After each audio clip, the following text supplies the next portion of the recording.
జిల్లా నర్సరావుపేట స్థానిక Barampeta ఎస్ఆర్బిఎంహెచ్ municipal high స్కూల్లో పర్యటించి 5వ క్లాస్ నుంచి 10వ క్లాస్ వరకు విద్యార్థులకు పుస్తకాలు పంపిణీ చేశారు స్థానిక శాసనసభ్యులు డాక్టర్ చదలవాడ అరవింద్ బాబు.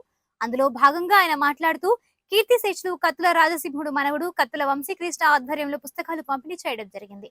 ఈ నేటి బాలలే రేపటి పౌరులుగా బాగా కష్టపడి చదివి విద్యార్థులు మంచి ఉన్నత స్థాయికి ఎదగాలని కోరుకుంటున్నారని చదలవాడ అరవింద్ బాబు స్పష్టం చేశారు. ఈ కార్యక్రమంలో రాష్ట్ర బంగారు వర్తక సంఘం అధ్యక్షుడు కపిల్ వై విజయ్ కుమార్ ఇతర అధికారులు పాల్గొన్నారు.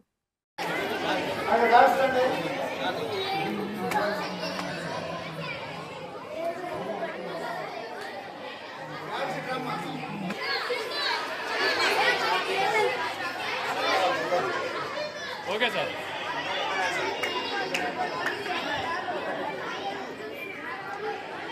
Okay sir.